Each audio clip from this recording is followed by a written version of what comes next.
Hello candidates, આપનું સ્વાગત છે ગણિત અને તર્ક ચેનલ પર. પાછલા વિડીયોમાં આપણે રેશિયો પ્રકરણ શરૂ કર્યું હતું.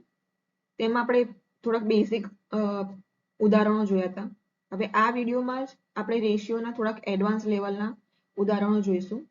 તો સૌથી પહેલા ઉદાહરણથી જ આપણે શરૂઆત કરીએ. ચાલો હવે આ સવાલ જોઈએ આપણે. રવિ અને સુમિતનો પગાર 2:3 ના રેશિયોમાં છે. આ દરેકના પગારમાં 4,000 નો વધારો કરવામાં આવે તો હવે નવો ગુણોત્તર શું મળ્યો? 40:57. તો સુમિતનો હાલનો પગાર કેટલો છે આપણે શોધવાનું છે. તો સૌથી પહેલા સવાલમાં જેમ આપ્યું છે એમ આપણે મૂકીએ. રવિનો પગાર 2x, સુમિતનો પગાર 3x. બંનેમાં 4,000 નો વધારો થયો. આનો પણ 4,000 નો વધારો થયો. તો નવો રેશિયો આપણને શું મળ્યો? 40:57. બરાબર. આ સુમિતનો રેશિયો છે, આ રવિનો રેશિયો છે. આપણને શું શોધવાનું છે? સુમિતનો હાલનો પગાર. સુમિતનો હાલનો પગાર શું છે? 3x વત્તા 4,000. આ સુમિતનો હાલનો પગાર છે. આમાં આપણને x ની વેલ્યુ ખબર નથી, તો આપણે અહીંથી આ સોલ્વ કરીશું ત્યારે આપણને x ની વેલ્યુ મળશે. એ આપણે અહીંયા મૂકીશું તો આપણને સુમિતનો હાલનો પગાર શું છે મળી જશે. બરાબર. હવે આ બંને સામસામે ગુણાઈ જશે તો 57 × 114x વત્તા 57 × 4,000. આનો ગુણાકાર કરવાની જરૂર નથી. 40 × 120x વત્તા 40 × 4,000. બરાબર. 120x માંથી 114 જાય તો 6x. અહીંયા સામે આવી ગયા 57 × 4,000 વત્તા 40, સોરી માઇનસ થશે, બાદ થશે, અહીંયા સામે જતા રહેશે એટલે 40 × 4,000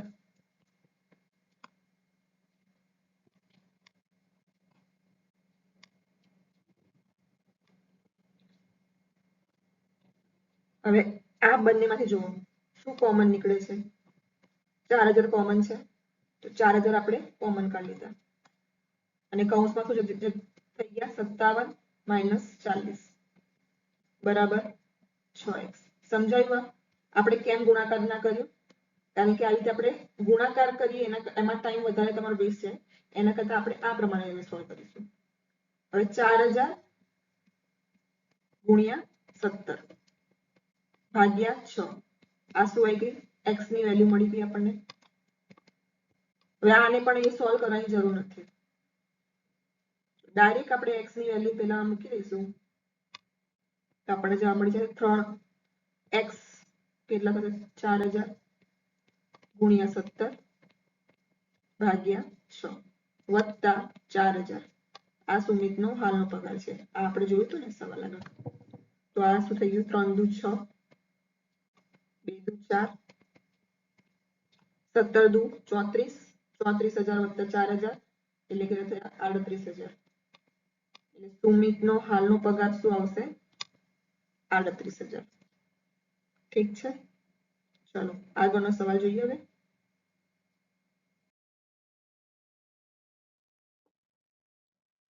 જો હવે આ સવાલમાં શું આપ્યું છે? ABC નો પગાર, A, B અને C નો પગાર શું આપ્યો છે?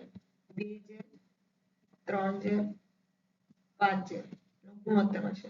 જો તેમના પગારમાં 15%, 10% અને 20% વધારાની મંજૂરી આપવામાં આવે તો તેમના પગારનો નવો ગુણોત્તર શું હશે? બરાબર છે. બધાના પગારમાં આટલો વધારો આપણને આપેલો છે 15, 10 ને 20. તો એના પગારમાં કેટલો વધારો થયો? 15%. 15% એટલે કેટલો થયો? 115 ભાગ્યા 100 થશે. ધારો કે પગાર 100 હતો, એમાં 15% નો વધારો થયો. જો આપણે આમ સોલ્વ કરીએ સવાલ, બરાબર છે, 15% નો વધારો થયો.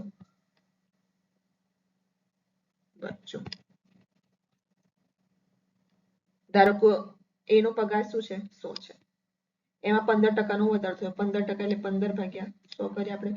100 ઉડી ગયા એટલે કેટલો વધારો થયો? 15 થયો. હતો ઓરિજિનલ કેટલો?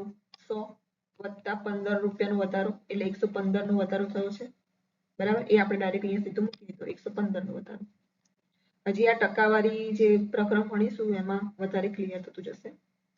બી નો પગાર જે છે 3x એમાં 10% નો વધારો એટલે 110. સી ના 120 નો વધારો, બરાબર. તો તેમના નવા પગારનો ગુણોત્તર જ આપણને દરેક શોધવાનું કીધો છે. આ આપણે ગુણોત્તર શોધવાનો છે. 100 100 100 નીકળી ગયા. ઠીક છે. હવે હજી નાનું રૂપ કરવાનું આપણે વિચારીએ. તો જો 5 વડે એ અને બી બંનેમાં ભાગાકાર થાય છે. 115 છે અહીંયા 110 છે. ઠીક છે. અહીંયા 5 આપેલું છે આપણને. તો આપણે 115 ને 5 વડે ગુણીએ તો કેટલા થશે? 23 પંચા 115. અહીંયા નીચે લખી દઉં છું, બરાબર, ગુણ્યા 23. રેશિયો અહીંયા 3x,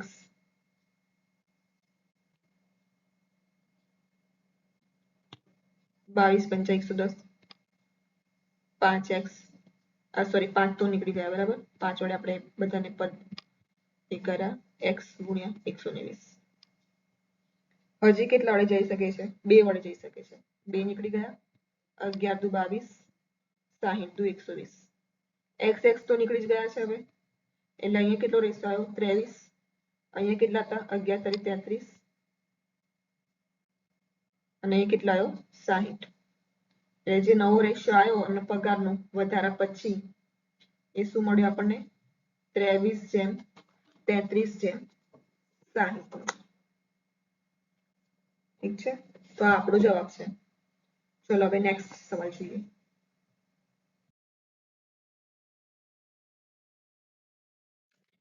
હવે જો આ સવાલમાં શું આપ્યું છે? એ અને બી પાસે 1210 રૂપિયા છે. એની રકમનો 4/15 ભાગ જે છે એ બી ની રકમના 2/5 બરાબર છે. તો બી પાસે કેટલી રકમ છે? એટલે આપણને એ રેશિયો નથી આપ્યો, આપણે શોધવાનું છે. શું લખ્યું છે? સવાલ પ્રમાણે જઈએ તો એ નો 4/15 ભાગ એ બી ના 2/5 બરાબર છે. એવું લખ્યું છે. 4/15 ભાગ બી ની રકમના 2/5 બરાબર થાય છે. તો આની પરથી આપણને એ અને બી નો રેશિયો મળી જશે.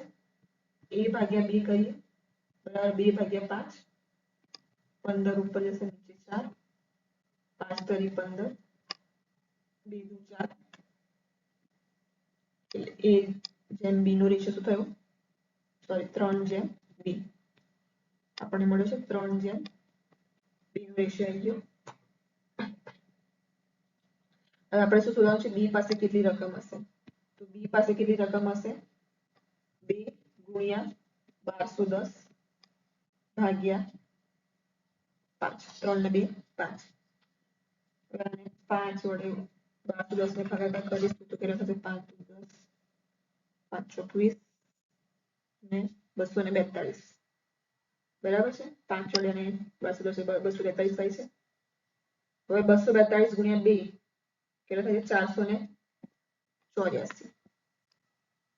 તો બી નો ભાગ જે આવશે 484 માં આવશે. આ આપણો જવાબ થયો. ઓકે, એકદમ ઈઝી સવાલ હતો. ખાલી આપણે આ જે આપ્યું છે અહીંયા વાક્ય એ સમજવાની જરૂર હતી અહીંયા. ઓકે, ચલો નેક્સ્ટ સવાલ જોઈએ હવે. ઓકે, તો હવે આપણે એક્ઝામ્પલ જોઈએ. 366 જે છે એબીસી વચ્ચે વિભાજિત કરવાના છે. એ ને બી અને સી બંનેના 1/2 ભાગ મળે છે. જ્યારે બી ને એ અને સી બંનેના 2/3 ભાગ મળે છે. તો આપણે શું શોધવાનું છે? એ નો હિસ્સો 366 માંથી શું છે આપણે શોધવાનું છે. સવાલ એકદમ કન્ફ્યુઝ કરી એવું આપ્યું છે પણ બહુ ઈઝી છે. જો શું થશે? એ ને બી અને સી ના 1/2 ભાગ મળે છે.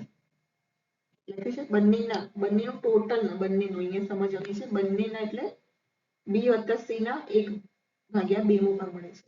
1/3 ભાગ મળે છે. આપણે શું શોધવાનું છે? એ નો હિસ્સો શોધવાનો છે. અહીંયા આપણે એવું લખી શકીએ a ભાગ્યા b વત્તા c 1/2. તો આપણે રેશિયો મળી ગયો. આ રેશિયો આવી ગયો. બી અને સી નો રેશિયો શું થશે 2x. એ એકલાનો રેશિયો થશે x 1. આપણે શોધવાનો કોનો છે એ નો હિસ્સો શોધવાનો છે. એ ના કેટલા છે 366 ગુણ્યા એ નો શું રેશિયો આવ્યો 1 આવ્યો ભાગ્યા 3 2 + 1 3. આપણે બી અને સી નો અલગથી રેશિયો શોધવાની જરૂર જ નથી કારણ કે આપણને શું માંગ્યું છે એ નો રેશિયો માંગ્યો છે એ નો હિસ્સો માંગ્યો છે તો એ આપણને અહીંયા ઈઝીલી મળી જાય છે. તો આપણે આખું સેન્ટેન્સ પાછળથી આપ્યું છે એ કન્ફ્યુઝ કરવા માટે જ આપ્યું છે. જો આપણને એવું પૂછ્યું હતું કે બી નો આપણે ભાગ શોધવાનું છે તો આપણે આ વાળું યુઝ કરશું પાછળ વાળું જે બી ને એ અને સી ના 2/3 ભાગ મળે છે બરાબર. તો આ આપણે 3 વડે ભાગાકાર કરીશું તો 1 3 3 3 6 3 6 એટલે એ નો ભાગ શું આવ્યો 122 રૂપિયા એને મળશે. સમજાઈ ગયું? ઈઝી હતું. આ આપણે ડાયરેક્ટ એવું કર્યું કારણ કે બી અને સી નો આપણે અલગથી ભાગ શોધવાનો હતો કે એને કેટલો મળે છે ભાગ બી ને કેટલો અલગ મળે છે સી ને કેટલો અલગ મળે છે તો આપણે અલગ હજી આગળ જે છે મેથડ કરવાની જરૂર પડે પણ અહીંયા એ જરૂર નથી. ઓકે ચલો નેક્સ્ટ સવાલ જોઈએ.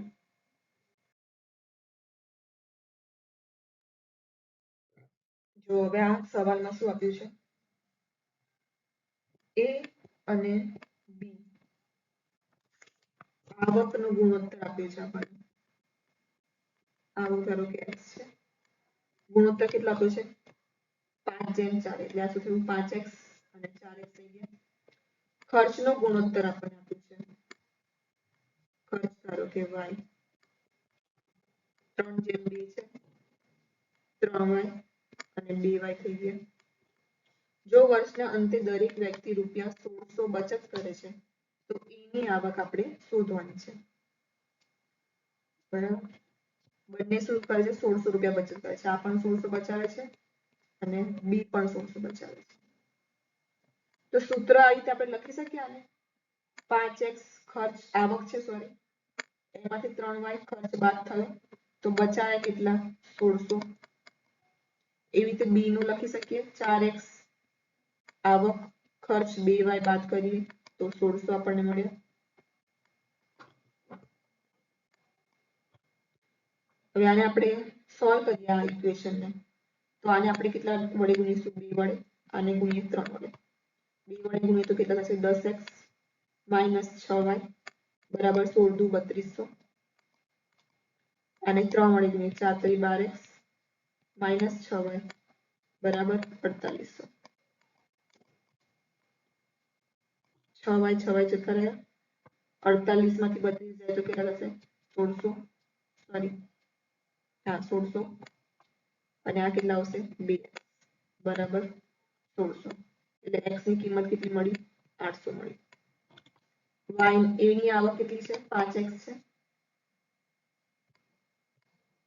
a ની આવક 5x છે 5 અને x ની આપણને મળી કિંમત 800 તો a ની આવક કેટલી થશે 4000 8 × 5 = 40 4000 એની આવક થશે તો આપણને જવાબ મળી ગયો 4000 જે છે આપણો જવાબ થશે.